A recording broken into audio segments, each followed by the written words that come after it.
Capítulo 28. Robert Nozick y la concepción inmaculada del Estado.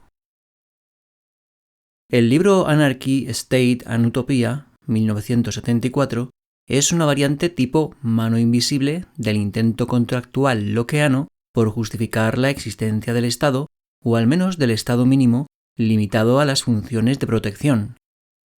Partiendo de una situación natural anarquista de libre mercado, Nozick describe al Estado como emergiendo en virtud de un proceso guiado por una mano invisible que no viola ningún derecho, primero bajo la forma de una agencia protectora dominante, luego como un Estado ultramínimo y finalmente como Estado mínimo.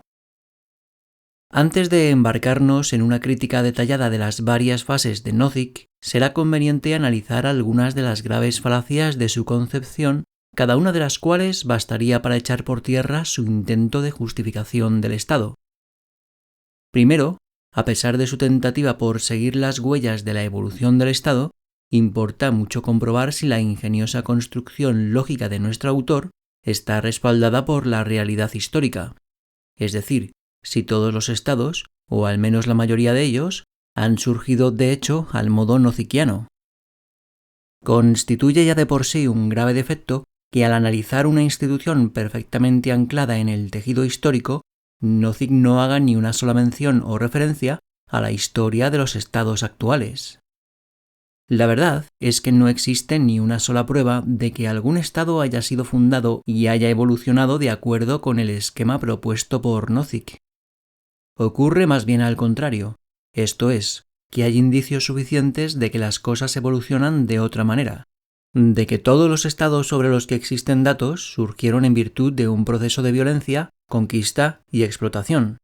En suma, por caminos de los que el propio Nozick tendría que admitir que violan los derechos individuales.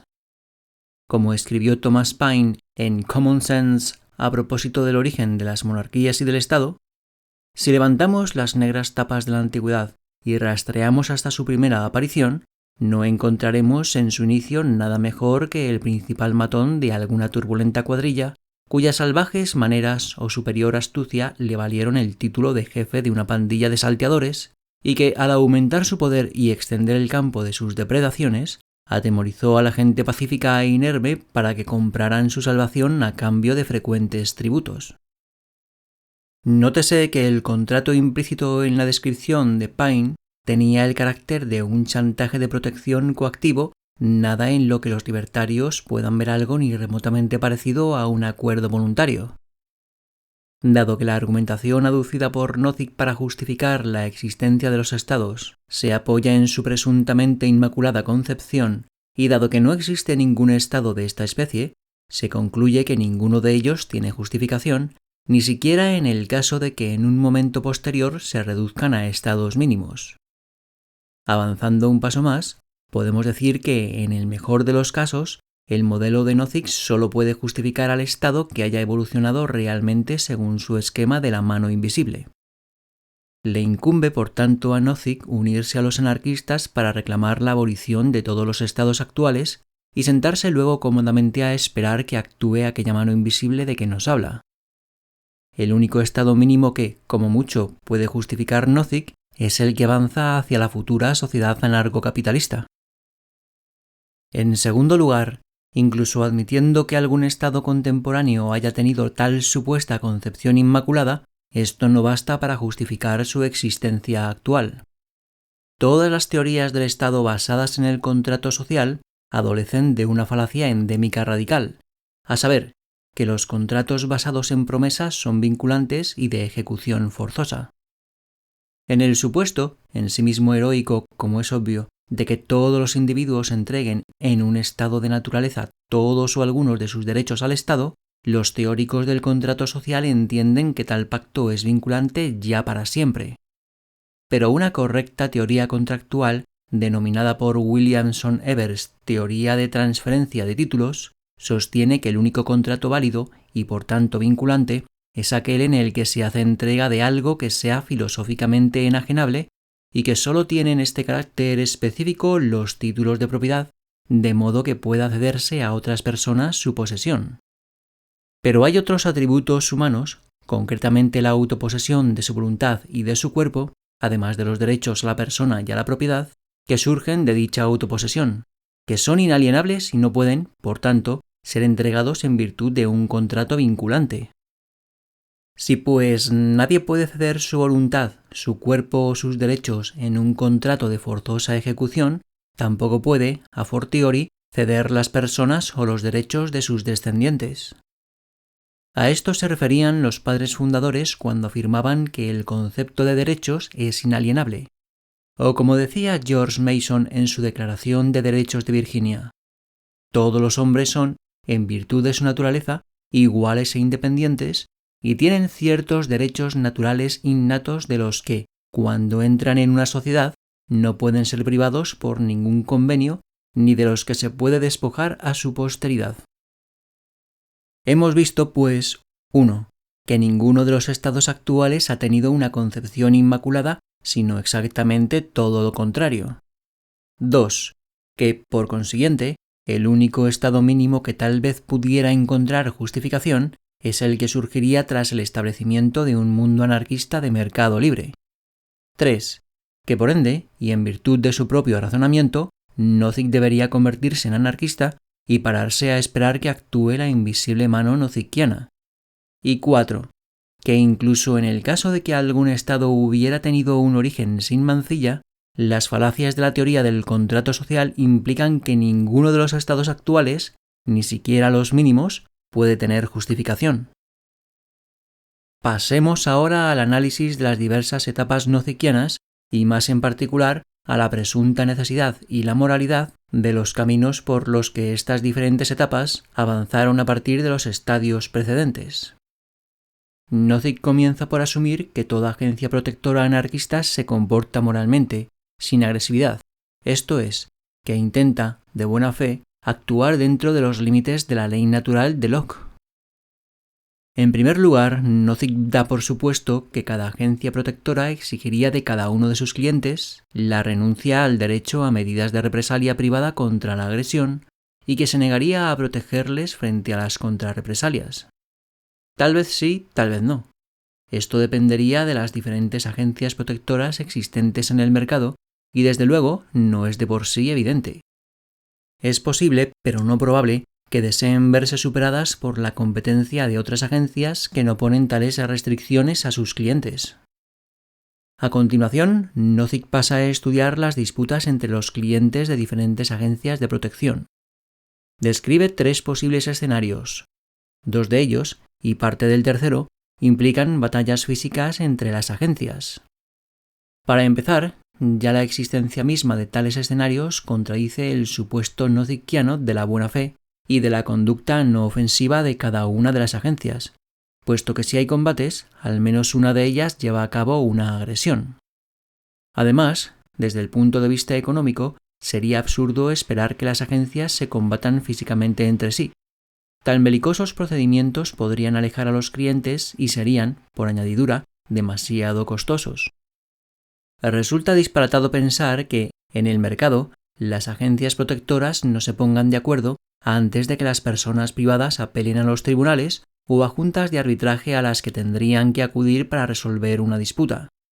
De hecho, una parte sustancial de los servicios de protección o de asistencia jurídica que las agencias o los tribunales privados pueden ofrecer a sus clientes es que pueden llegar a acuerdos para presentar sus alegaciones ante ciertos tribunales de apelación o ciertos árbitros o grupos de arbitraje. Volvamos ya al tercero y esencial escenario de Nozick. De él escribe que las 2 agencias acuerdan resolver por medios pacíficos los casos en los que tienen opiniones divergentes. Convienen en nombrar un tercer juez o tribunal al que acudirán cuando tengan puntos de vista dispares y cuyas decisiones acatarán.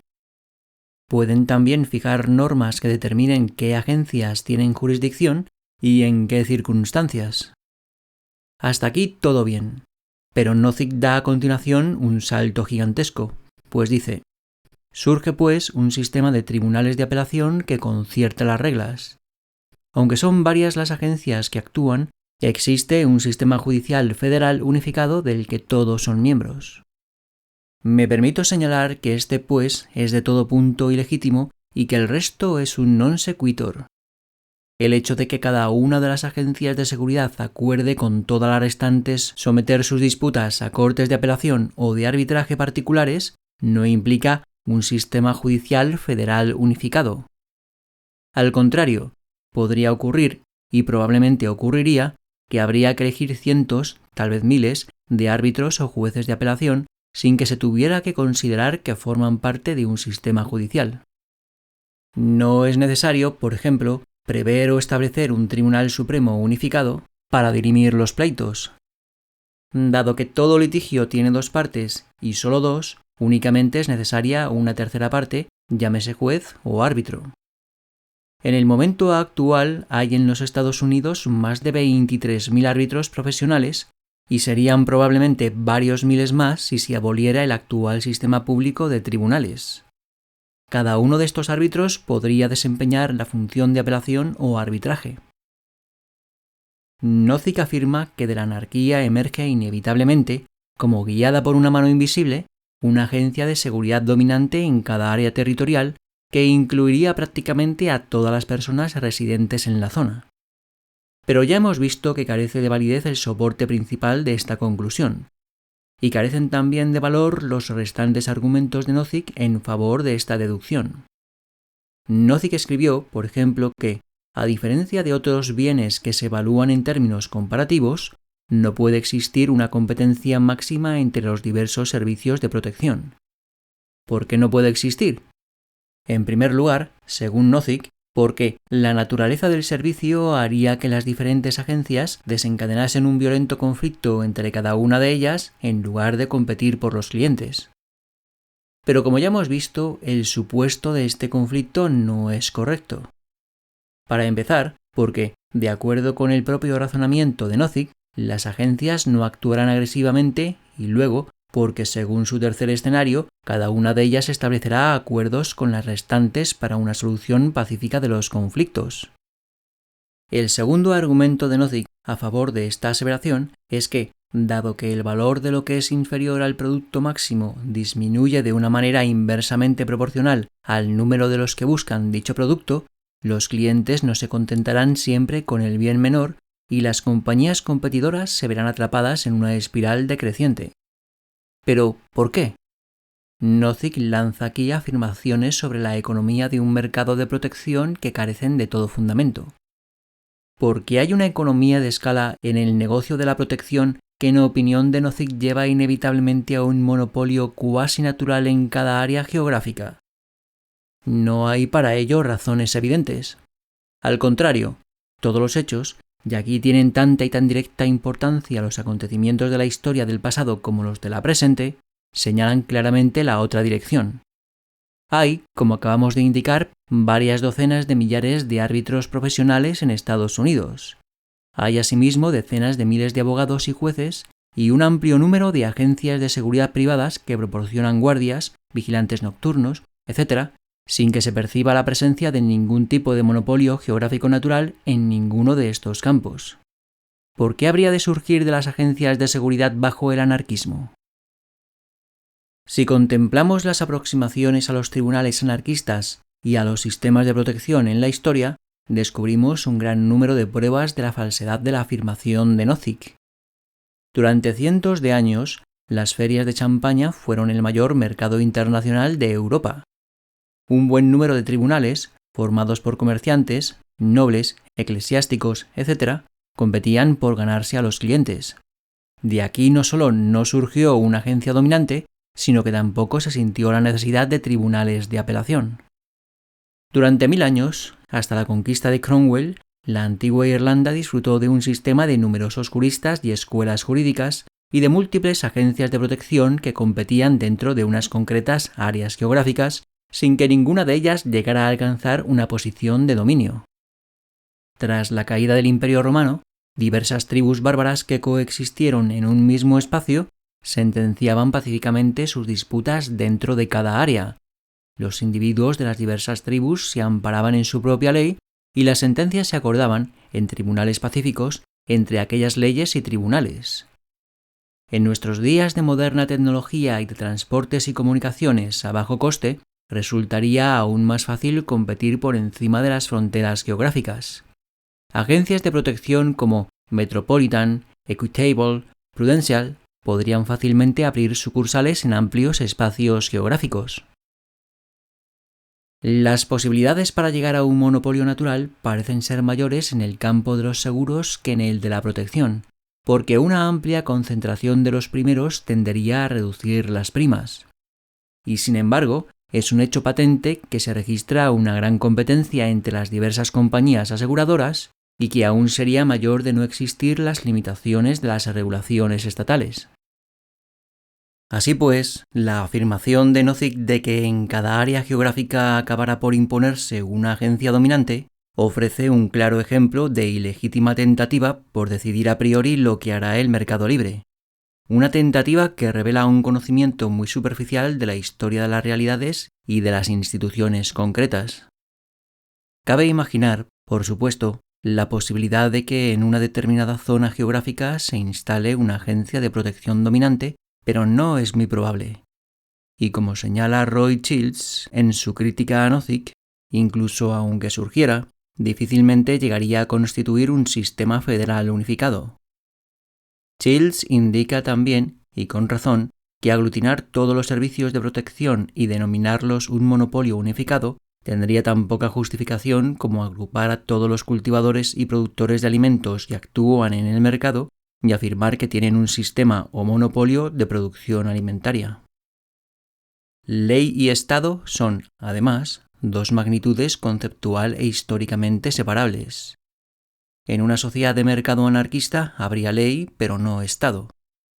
La forma concreta de las instituciones legales anarquistas, jueces, árbitros, métodos de procedimiento para resolver los conflictos, etc., se desarrollaría en virtud del proceso de la mano invisible del mercado, si bien todas las agencias judiciales deberían acordar y asumir un código civil básico con la exigencia de que nadie invada las personas y las propiedades de terceros. También, y de igual manera, todos los jueces competidores tendrían que ponerse de acuerdo sobre el modo de aplicar y ampliar los principios básicos de las leyes consuetudinarias o de la legislación común. Pero esto último, insistamos, implicaría que no existe un sistema legal unificado ni una agencia de protección dominante. Las agencias que transgredieran el código libertario básico serían claramente ilegales y agresoras. El propio Nozick concede que, al carecer de legitimidad, es muy probable que no existiera en una sociedad anarquista este tipo de agencias fuera de la ley. Pero sigamos admitiendo que, por improbable que parezca, llega a instalarse una agencia de protección dominante. ¿Qué haríamos en tal caso para avanzar hacia el estado ultramínimo de Nozick sin violar los derechos de nadie? En las páginas 55 y 56 de su libro, Nozick describe la situación en que se encuentra la agencia protectora dominante cuando otras agencias privadas toman temeraria y poco fiablemente, mediante procedimientos más o menos discutibles, represalias contra sus clientes. ¿Tiene dicha agencia dominante derecho a defender a sus protegidos contra estas temerarias acciones? Nozick afirma que le asiste el derecho a prohibir procedimientos que ponen en peligro la seguridad de sus clientes y que esta prohibición establece por sí misma el estado ultramínimo en el que una agencia obliga coactivamente a todas las restantes a respetar los derechos individuales. Pero afloran aquí, desde el inicio, dos problemas. En primer lugar, ¿qué ha ocurrido para llegar al estadio de la solución pacífica de los conflictos del tercer escenario? ¿Cómo se ponen de acuerdo la agencia dominante y las restantes agencias privadas para arbitrar o sustanciar sus litigios a ser posible ya antes de que se produzcan? Volvemos a tropezar aquí con la curiosa cláusula nozickiana del «así pues», que incorpora los referidos acuerdos voluntarios a un sistema judicial federal unificado.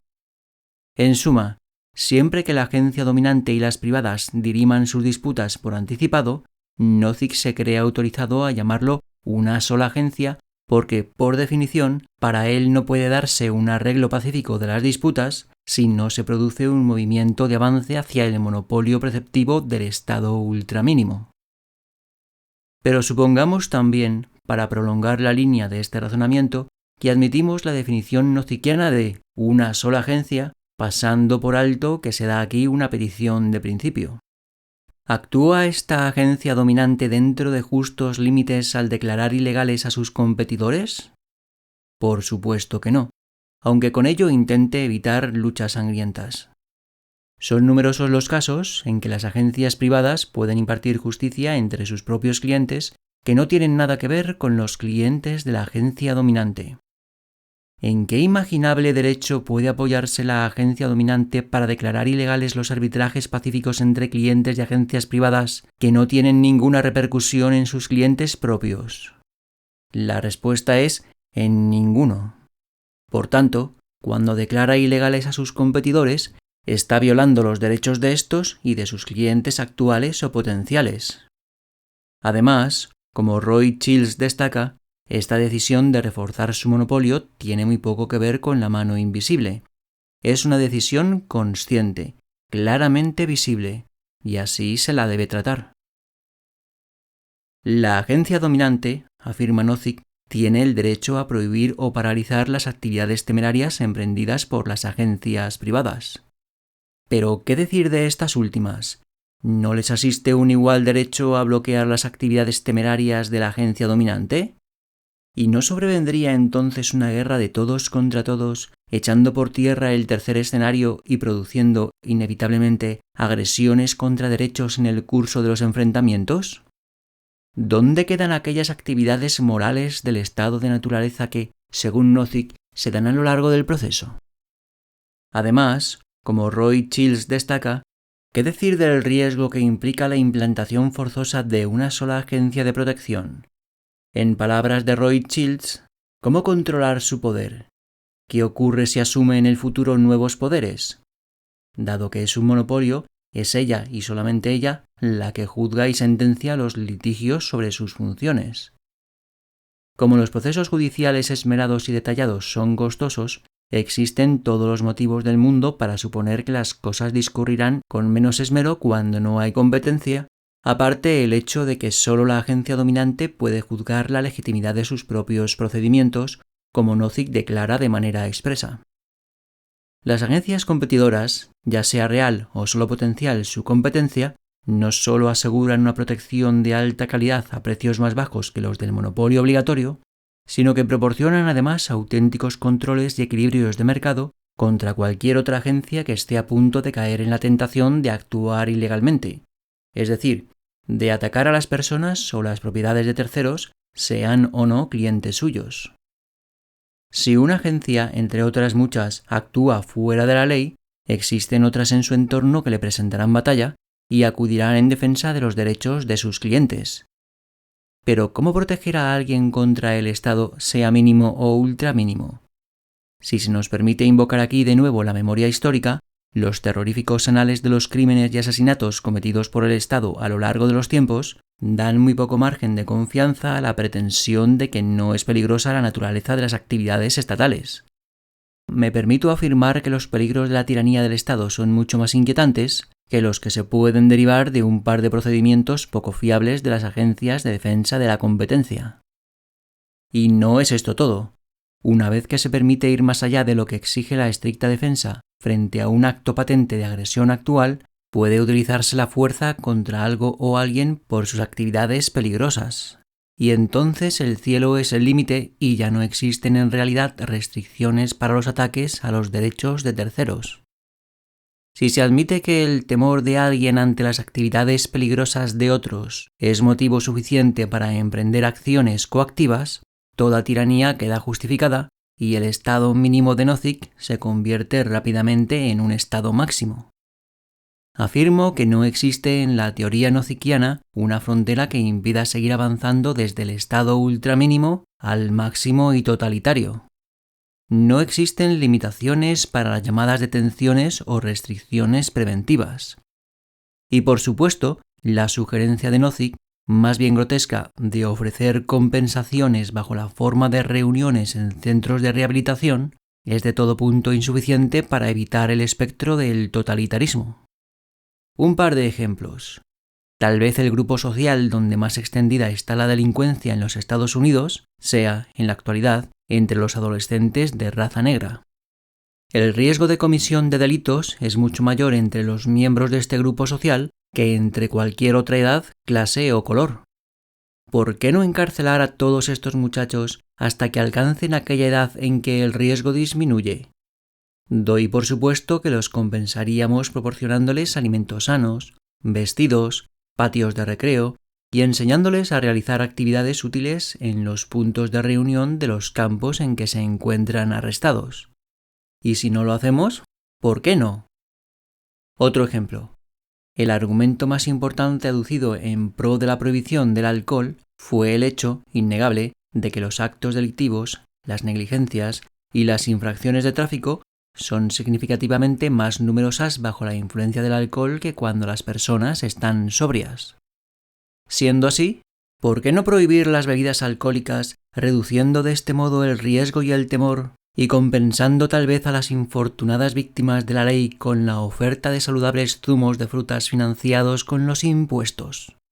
O aquel infame plan del Dr. Arnold Hutznecker de identificar a los presuntos criminales futuros ya en la escuela para encerrarlos y proceder a los adecuados lavados de cerebro. ¿Y si no se hace, por qué no? Asumo que a este ¿por qué no? Solo puede dársele una respuesta que no debería resultar novedosa para los libertarios que parecen creer en los derechos individuales inalienables, a saber, que no existe ningún derecho a coaccionar a nadie, salvo que esté perpetrando en este momento y directamente un acto abierto de agresión contra otros derechos.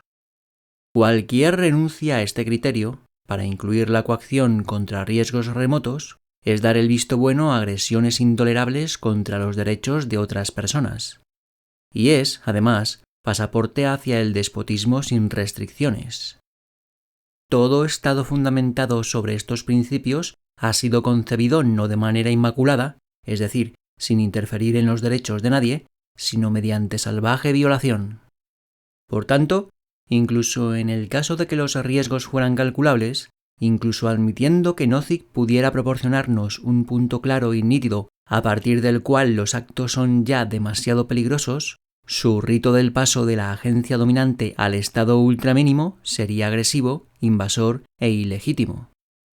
Pero es que además, como Roy Childs ha señalado, no existe método alguno para medir y cuantificar la probabilidad de tales riesgos, y mucho menos aún el miedo que suscitan, pues ambas cosas son puramente subjetivas.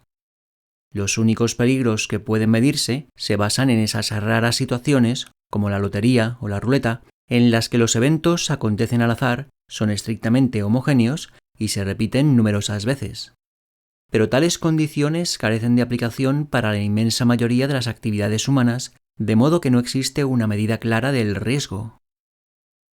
Esto nos lleva al concepto, extremadamente útil, de Williamson-Evers sobre la adecuada asunción de riesgos. Vivimos en un mundo de inevitables e inconmensurables variantes de incertidumbres y riesgos. En una sociedad libre, con plena posesión de derechos individuales, es cada ciudadano concreto el que decide la asunción de los riesgos que le parecen adecuados respecto de su persona y de las propiedades que posee con justos títulos. Nadie tiene derecho a coaccionar a ningún otro para que reduzca sus riesgos. Hacer tal cosa sería agresión e invasión que debería ser justamente bloqueada y castigada por el sistema legal. Todo el mundo puede, por supuesto, en una sociedad libre, tomar las precauciones que desee para reducir su nivel de riesgo mientras no invada los derechos o las propiedades de terceros.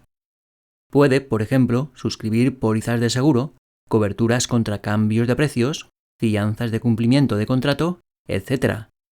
Pero todo esto es voluntario y en ninguna de estas acciones hay imposiciones ni monopolios forzosos.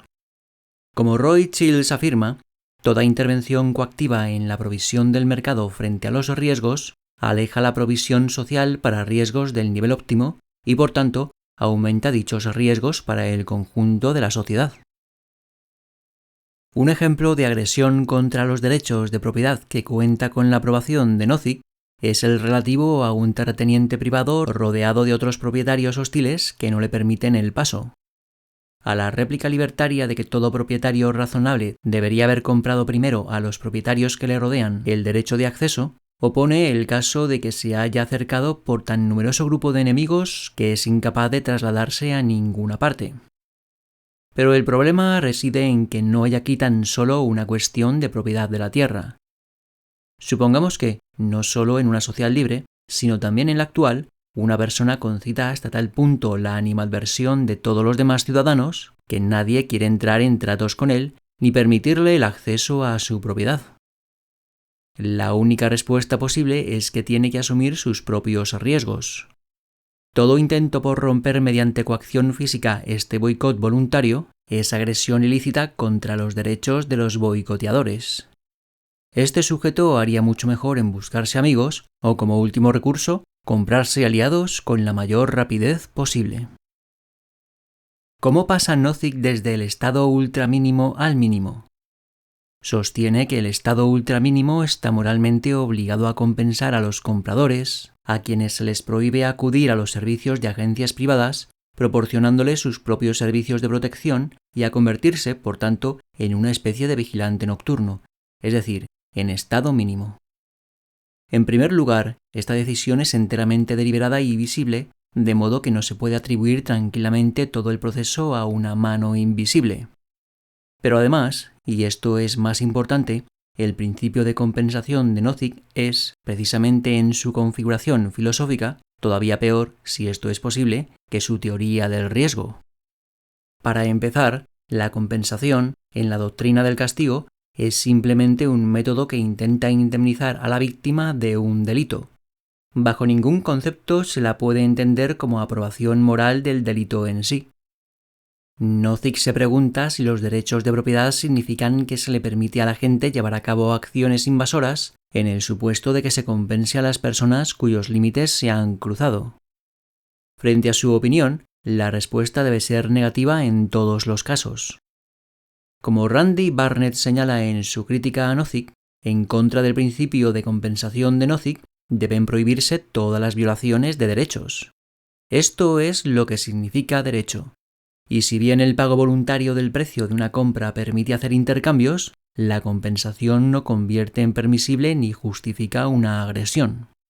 Los derechos jamás deben ser transgredidos y punto. La compensación es simplemente un método de restitución, indemnización o castigo una vez realizada la acción. Jamás se me debe permitir invadir arrogantemente el hogar de otro y romper su mobiliario solo porque estoy dispuesto a compensarle después.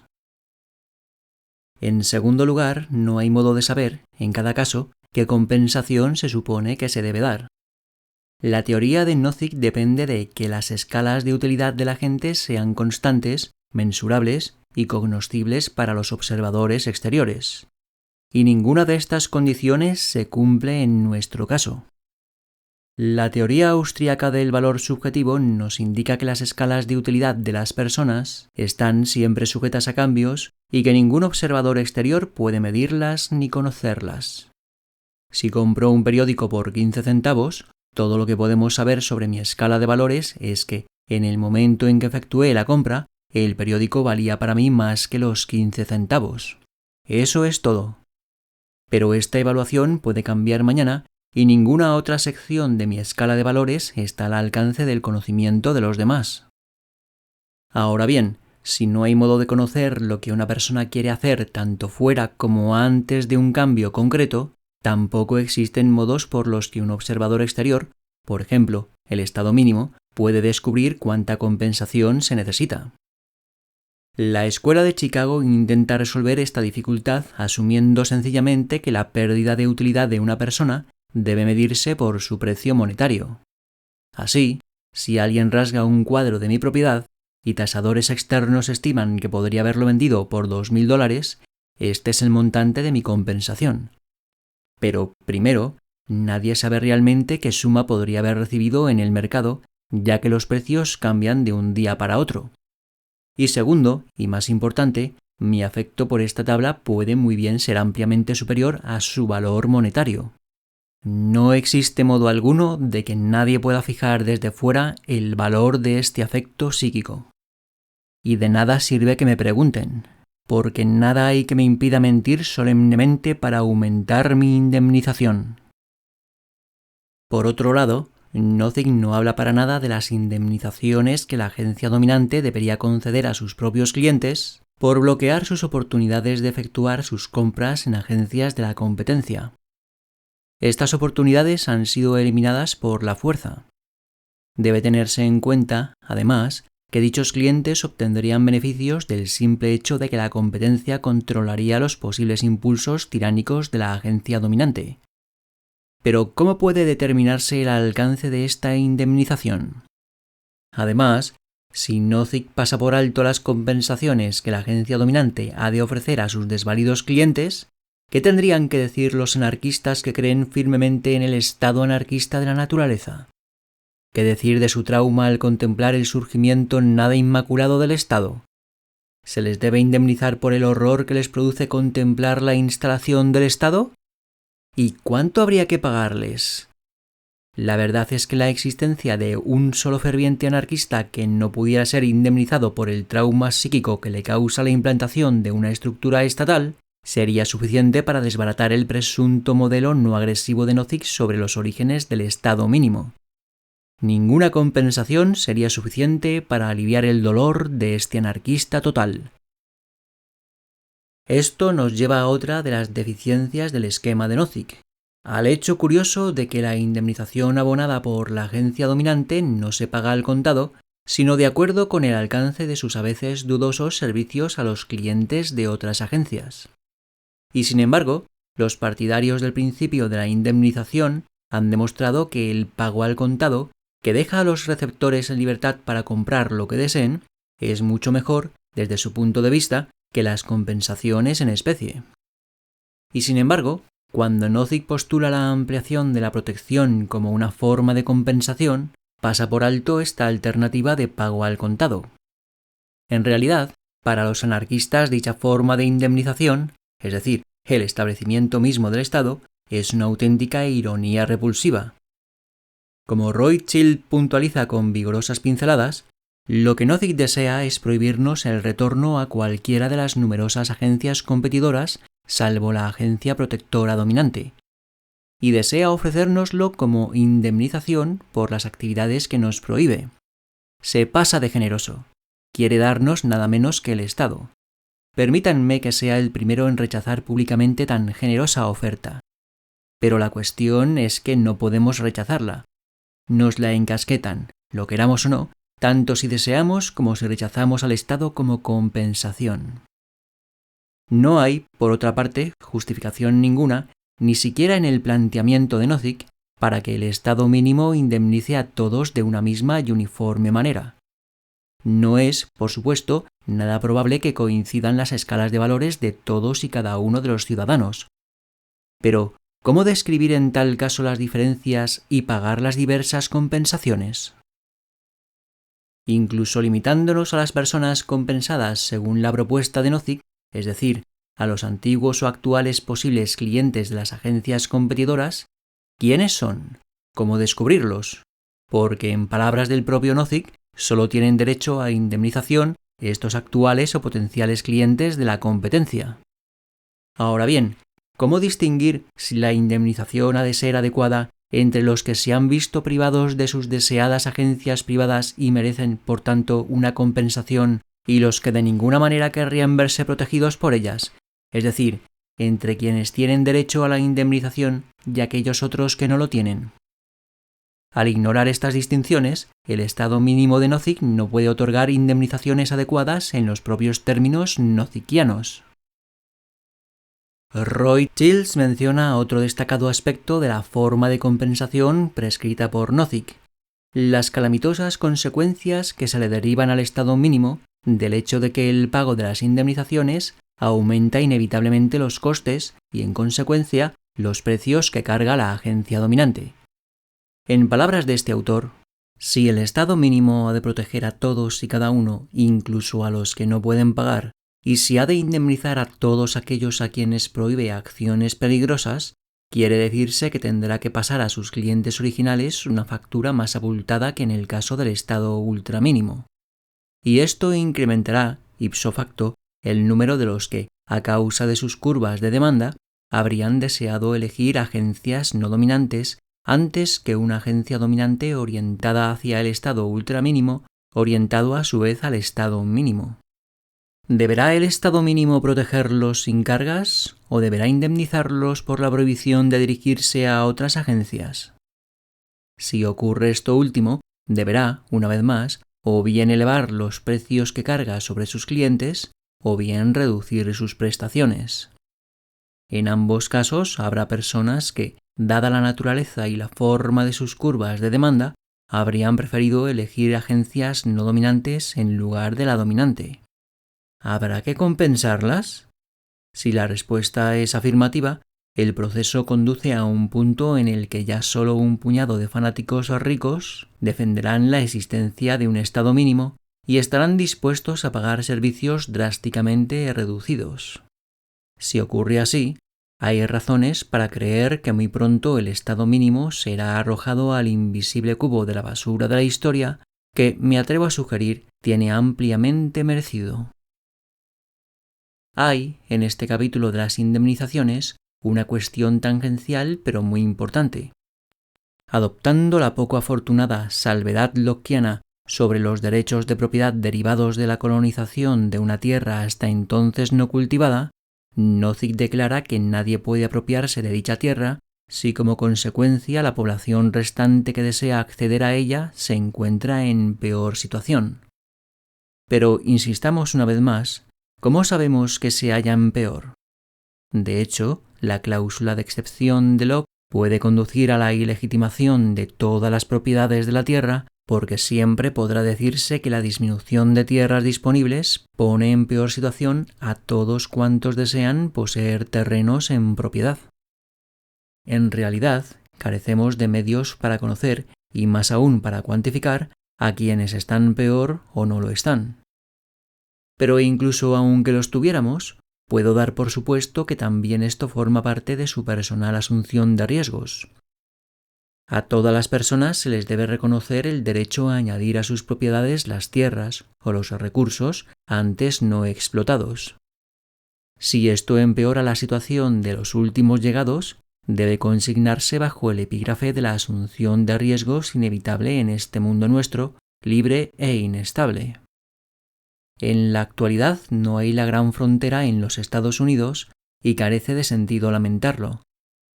Podemos considerar que tenemos todo el acceso que deseemos a aquellos recursos pagando su precio en el mercado.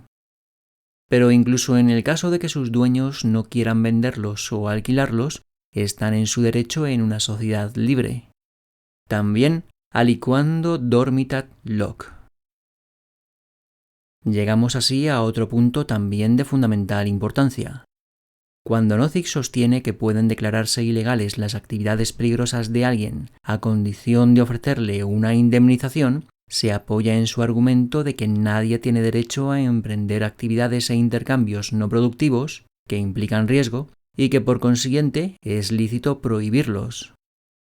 Concede que si fueran lícitas las actividades peligrosas de terceros, no tendrían validez ni la prohibición ni la indemnización, y que nos veríamos entonces precisados a negociar o entrar en tratos con ellos si no acceden a renunciar a la actividad peligrosa en cuestión. Pero, ¿por qué no podemos ofrecerles un incentivo o contratarlos a nuestro servicio o sobornarlos para impedir que lleven a cabo su acción? En resumen, de no ser por su falsa teoría sobre las actividades no productivas y legítimas, Nozick tendría que admitir que la gente tiene derecho a emprender estas actividades, caerían por tierra los principios de la prohibición del riesgo y la indemnización, y no tendrían justificación ni su estado ultramínimo ni el mínimo. Las anteriores reflexiones nos sitúan ante lo que podría denominarse el principio de la muerte súbita de Nozick. Su criterio del intercambio productivo consiste en que cada una de las partes está mejor que si la otra no existiera. Un intercambio es no productivo cuando una de las partes estaría mejor si la otra se muriera de repente. En efecto, si le pago a usted para que no me perjudique, no obtengo de usted ningún beneficio que no tendría ya si usted no existiera en absoluto o no tuviera nada que ver conmigo. El principio de indemnización de Nozick afirma que puede prohibirse una actividad no productiva a condición de que se indemnice al afectado por los beneficios a que debe renunciar al imponerle la prohibición. Veamos cómo aplica Nozick sus criterios de no productividad y de indemnización al problema del chantaje. Trata de justificar la ilicitud de esta práctica afirmando que deben declararse ilegales los contratos no productivos y que el contrato de chantaje es uno de ellos porque el chantajeado se encuentra en peor situación como consecuencia de la existencia del chantajista. Resumiendo, si el chantajista Gómez se muriera de repente, Pérez, el chantajeado, estaría mucho mejor. Pero expongamos la situación desde otro punto de vista. Pérez paga a Gómez no para encontrarse mejor, sino para no encontrarse peor.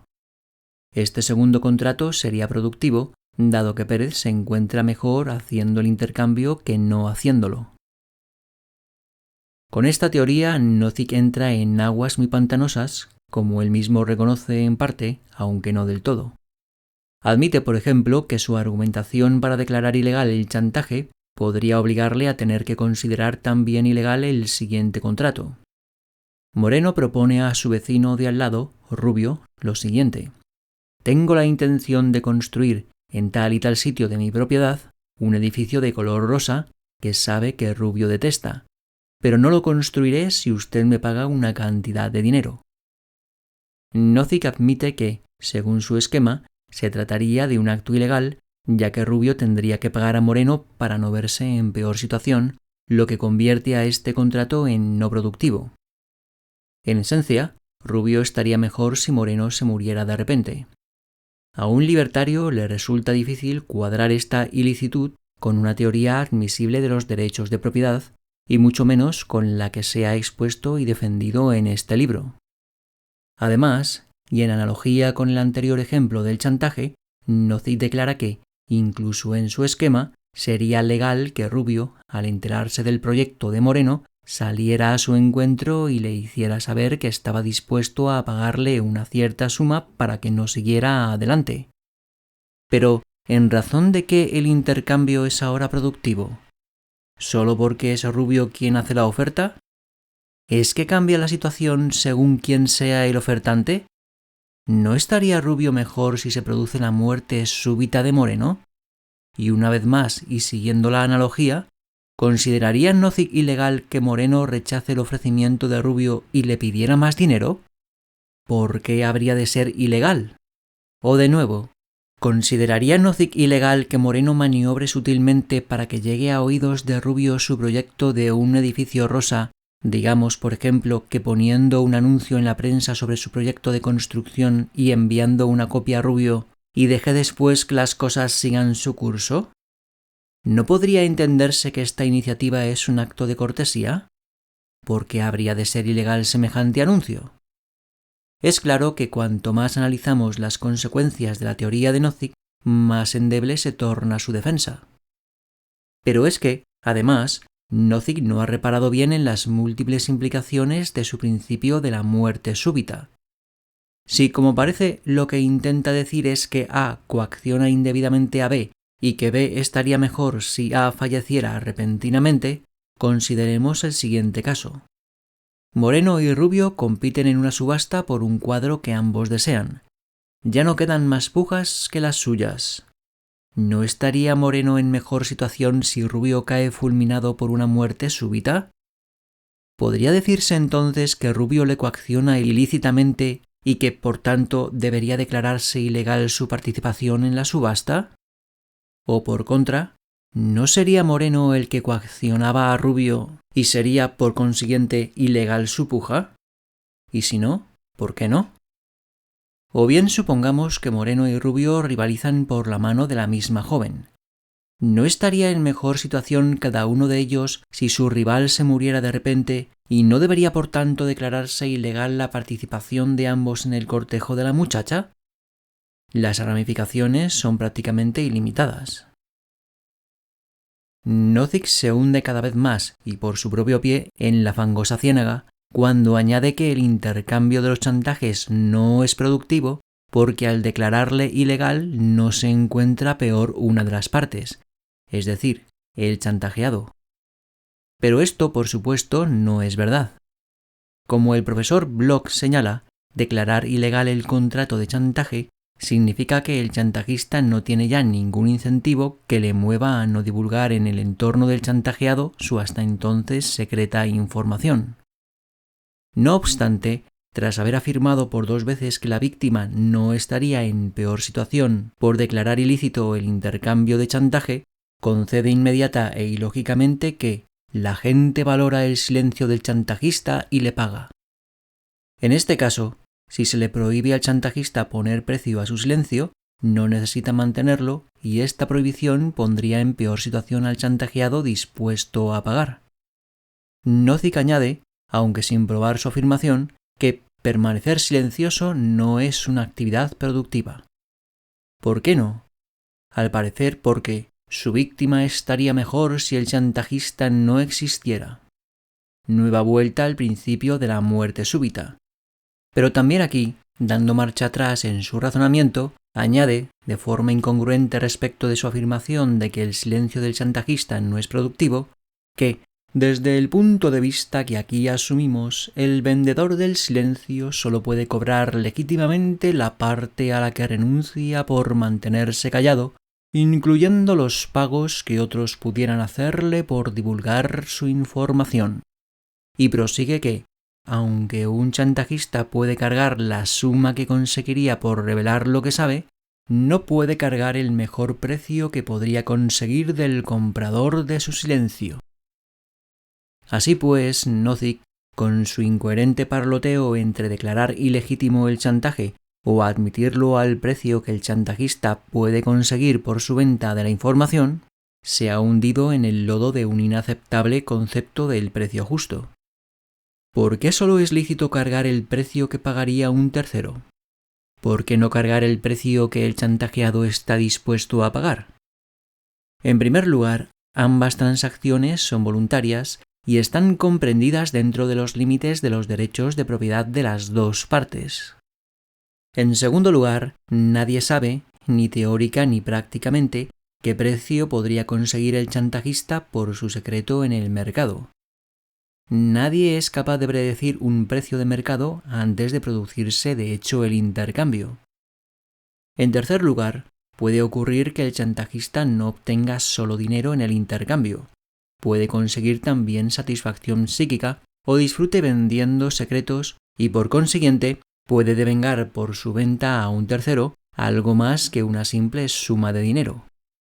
Aquí Nozick traiciona su propia causa cuando admite que el chantajista que disfruta vendiendo secretos puede poner un precio diferente. Pero en tal caso, ¿qué agencia externa ejecutiva legal será capaz de descubrir el alcance del disfrute del chantajista y por consiguiente el precio que puede cargar legalmente a su víctima? En términos más generales, es imposible, desde el punto de vista conceptual, descubrir la existencia o el alcance de su placer subjetivo, ni de cualesquiera otros factores psíquicos que puedan entrar en su escala de valores y por tanto en sus intercambios. Tenemos en cuarto lugar, y enfrentándonos a la peor de las posibilidades de Nozick, el caso del chantajista que no encuentra ningún precio monetario por su secreto. Si el chantaje quedara prohibido, ya fuera totalmente o de acuerdo con la versión del precio justo de Nozick, el frustrado chantajista sencillamente divulgaría su secreto gratis. Es decir, regalaría la información tal como hace el chismoso o el charlatán. Al hacerlo, se limitaría sencillamente a ejercer su derecho a usar su cuerpo, en este caso su libertad de expresión. No existe un precio justo para restringir este derecho porque no tiene un valor objetivamente mensurable. Para el chantajista, este valor es de naturaleza subjetiva y no es justo cercenar sus derechos. Y además, en este caso, la víctima protegida se encontrará con toda seguridad en peor situación como resultado de la prohibición del chantaje. Debemos, pues, concluir con la teoría económica moderna posterior a la Edad Media que el único precio justo es, en todo tipo de transacciones, el libremente acordado entre las partes. Además, y de manera más generalizada, debemos también sumarnos a la moderna teoría económica etiquetando como productivos todos los intercambios voluntarios, y admitiendo que ambos contratantes están en mejor situación tras el intercambio. Todo bien o servicio voluntariamente comprado por un usuario o un consumidor le beneficia y es, por consiguiente, productivo desde su punto de vista. De ahí que fallen en su misma base todas las tentativas de Nozick por justificar la ilegalización del chantaje o su reducción a una especie de precio adecuado, del mismo modo que en el caso de otros contratos en los que se vende la inactividad de una persona. Y esto significa que falla asimismo su intento por justificar la prohibición de todas las actividades no productivas y que falla también, en fin, ya por esta sola razón, su conato de justificación de su estado ultramínimo y mínimo. Al aplicar esta teoría a las actividades arriesgadas no productivas y generadoras de temor de las agencias privadas aducidas por Nozick para justificar la implantación del monopolio coactivo del estado ultramínimo, nuestro autor se concentra en su afirmación de los derechos procesales de todas y cada una de las personas que, a su entender, consisten en el derecho a que su culpa sea determinada a través del menos peligroso de los procedimientos conocidos para fijar culpabilidades. Esto es, por el que tenga la menor probabilidad de declarar culpable a un inocente. Vemos, pues, que a los habituales derechos naturales sustantivos, que son el uso de la propia persona y de las propiedades justamente adquiridas sin recurrir a la violencia, Nozick añade unos presuntos derechos procesales, es decir, el derecho a unos determinados procesos para fijar la culpabilidad o la inocencia. Ahora bien, una de las diferencias fundamentales entre los derechos genuinos y los espurios es que los primeros no requieren una acción positiva de parte de nadie, salvo la no interferencia. El derecho a la persona y a las propiedades no depende del tiempo o del espacio, ni del número o la riqueza de otras personas de la sociedad. Crusoe puede tener este derecho frente a Viernes, como lo puede tener cualquier persona en las sociedades industriales avanzadas. Es, en cambio, espurio, por citar un ejemplo, el pretendido derecho a un salario existencial, ya que su cumplimiento exige acciones positivas por parte de otras personas, además de la presencia de gente suficiente, con suficiente renta o riqueza para satisfacer aquella exigencia. Por tanto, este presunto derecho no es independiente del tiempo y lugar, ni del número o la situación de otros individuos de la comunidad. El derecho a un proceso que implique los menores riesgos exige la acción positiva de bastantes personas especializadas para poder atenderlo. Y esto significa que no es un derecho auténtico. Además, no puede deducirse un tal derecho a partir del derecho básico a la posesión de sí mismo. En cambio, todos los individuos poseen el derecho absoluto a defender su persona y sus propiedades frente a las invasiones. No le asiste, en cambio, un tal derecho a un delincuente respecto de bienes ilícitamente adquiridos.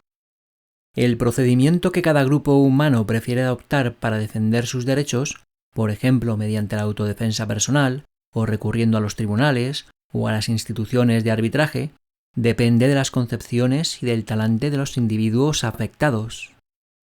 El libre mercado tenderá probablemente a inducir a la mayoría de la población a optar por la autodefensa a través de instituciones privadas y de agencias de protección cuyos métodos resulten más atrayentes para los ciudadanos.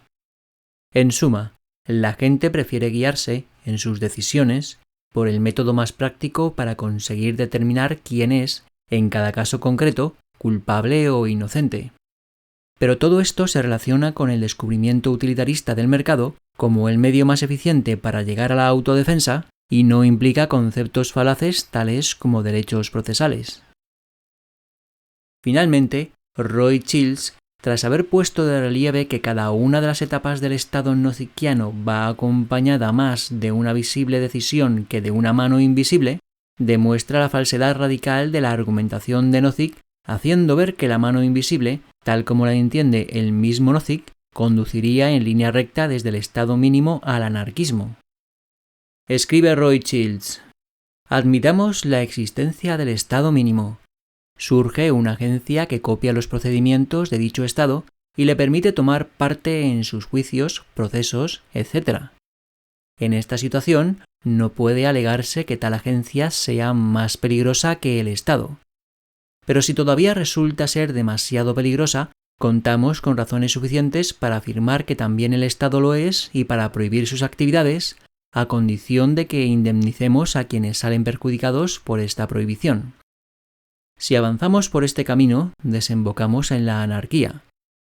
Si no, la agencia dominante o tendente al estado mínimo se ve envuelta en la competencia contra otra agencia supuestamente vigilada. Pero veamos. La segunda agencia competidora espiada y oprimida descubre que puede cargar precios más bajos por sus servicios, dado que el estado mínimo tiene que indemnizar a quienes podrían haber acudido a agencias que utilizan procedimientos arriesgados. Y tiene además que pagar los costes de espiar a la nueva agencia.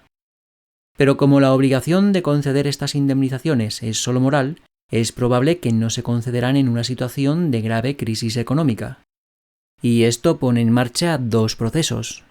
Las personas a las que se indemniza porque podían haber elegido otras agencias antes que al Estado se apresurarán a inscribirse en una agencia independiente, confirmando así a la vez sus antiguas preferencias. Y se da a la vez un paso decisivo. El antes espléndido estado mínimo se convierte, una vez interrumpidas las indemnizaciones, en un humilde estado ultramínimo. Pero ya el proceso es imparable. La agencia independiente debe consolidar, y consolida de hecho, su buena reputación para arrebatar clientes al estado mínimo. Ofrece una gran variedad de servicios, juega con diferentes precios y consigue, en general, convertirse en una alternativa más atractiva, permitiendo a la vez que el Estado la vigile en todo momento y controle sus métodos y procedimientos. Otros nobles empresarios siguen su ejemplo. Pronto, el antes humilde estado ultramínimo pasa a ser una mera agencia dominante que descubre que las otras agencias han conseguido prestar valiosos servicios con procedimientos limpios no arriesgados. Deja entonces de espiarlas porque prefiere concertar acuerdos menos costosos. Pero al carecer de competidores, sus ejecutivos se han tornado, por desgracia, indolentes y perezosos. Sus cálculos sobre las personas que deben proteger, con qué medios, con qué asignación de recursos y qué objetivos, se ven negativamente afectados porque ellos mismos se han distanciado de un sistema de precios de mercado auténticamente competitivo. La agencia dominante crece de una manera ineficaz comparada con las nuevas agencias más dinámicas y perfeccionadas. Y pronto, he aquí los resultados. La agencia protectora dominante pasa a ser una más entre otras varias en una red legal de mercado. El siniestro estado mínimo se ve reducido, en virtud de una serie de pasos moralmente permisibles que no violan los derechos de nadie, a simple agencia entre otras. En resumen, la mano invisible devuelve el golpe. Algunos breves pero importantes apuntes para concluir. Nozick, de acuerdo en esto con todos los teorizadores del laissez-faire partidarios del Estado mínimo, carece de una teoría fiscal, de cuál deba ser su alcance, quién debe pagar los impuestos, de qué clase deben ser, etc. De hecho, en la progresión nozickiana de las etapas hacia el estado mínimo, se menciona muy pocas veces el tema de la fiscalidad. Se diría que este estado mínimo nozickiano solo podría exigir impuestos a los clientes que tenía antes de convertirse en estado, pero no a los clientes de las agencias competidoras. Pero es claro que el estado actual obliga a contribuir a todos los ciudadanos con independencia de por quién deseen ser protegidos. En realidad, es tarea difícil ver por qué debería intentar descubrir y distinguir estos grupos hipotéticamente diferentes. Al igual que sus colegas partidarios del gobierno limitado, Nozick analiza la protección, al menos la aportada por su estado mínimo, como un colectivo global. Pero, ¿cuánta protección debe darse y a costa de qué recursos? ¿Y con qué criterios decidirlo? Después de todo, podemos imaginar que se destine la práctica totalidad del Producto Nacional a proporcionar a todas y cada una de las personas un vehículo blindado y guardias armados. Pero podemos asimismo imaginar que hay un solo policía y un juez para toda una región. ¿Quién decide el nivel de protección y en virtud de qué criterios? En el mercado privado, todos los bienes y servicios se producen a partir de las demandas relativas y de los costes que implican para los clientes. pero este criterio no tiene aplicación en el caso de los niveles de protección del estado mínimo o de cualquier otro estado. Por otra parte, como Roy Childs indica, el estado mínimo que Nozick intenta justificar es un estado poseído por una firma privada dominante. En la teoría de Nozick no hay explicaciones ni justificaciones en favor de la moderna forma de las votaciones, de la democracia, de frenos y equilibrios en la Constitución, etc. Hay, en fin, en el libro de Nozick una deficiencia que invade y empapa todo el debate en torno a los derechos y el gobierno, a saber, que, como intuicionista kantiano, no ofrece ninguna teoría de los derechos. Simplemente se les intuye bajo un aspecto emocional, no están arraigados en la ley natural, es decir, en la naturaleza del hombre y del universo. En el fondo, Nozick no aporta ningún argumento objetivo a favor de la existencia de derechos. Para concluir, 1. Ninguno de los estados existentes ha tenido una concepción inmaculada y por consiguiente, y en virtud de su propio razonamiento, Nozick debería proclamar primero el anarquismo y luego esperar a ver el desarrollo de su estado. 2. Incluso en el caso de que algún estado hubiera tenido esta concepción inmaculada, los derechos individuales son inalienables y por consiguiente no puede justificarse la existencia de ningún estado. 3. Carecen de valor todas y cada una de las etapas del proceso nozickiano de la mano invisible. Todo el proceso, considerado en su conjunto, es claramente deliberado y visible, y tanto el principio del riesgo como el de la indemnización son falacias y pasaporte hacia un despotismo ilimitado. 4. No existe justificación, ni siquiera aceptando los términos de Nozick, para que una agencia de protección dominante declare ilegales los procedimientos de agencias privadas que no perjudican a sus propios clientes. Este camino no puede, por tanto, llevar a un estado ultramínimo. 5. Carece de validez la teoría nozickiana de los intercambios no productivos, de modo que ya por esta sola razón queda desvirtuada la prohibición de las actividades arriesgadas y, en consecuencia, el estado ultramínimo. 6. En contra de la opinión de Nozick, no existen derechos procesales, ni tampoco, por tanto, un camino que lleve de su teoría del riesgo y de los intercambios no productivos al monopolio forzoso del estado ultramínimo. 7. No existe, en virtud precisamente del razonamiento de Nozick, justificación para la imposición de tributos por parte del estado mínimo. 8. No hay, en la teoría de Nozick, argumentos que apoyen el sistema de elecciones y los procedimientos democráticos de ningún estado. 9. El estado mínimo de Nozick justificaría, según sus propios razonamientos, la creación del estado máximo. Y 10. El proceso de la mano invisible, entendido en los propios términos de Nozick, haría retroceder a la sociedad desde el estado mínimo al anarquismo. Se desploma, pues, en todas y cada una de sus secciones, la tentativa más destacada llevada a cabo en este siglo por rechazar el anarquismo y justificar la construcción del Estado.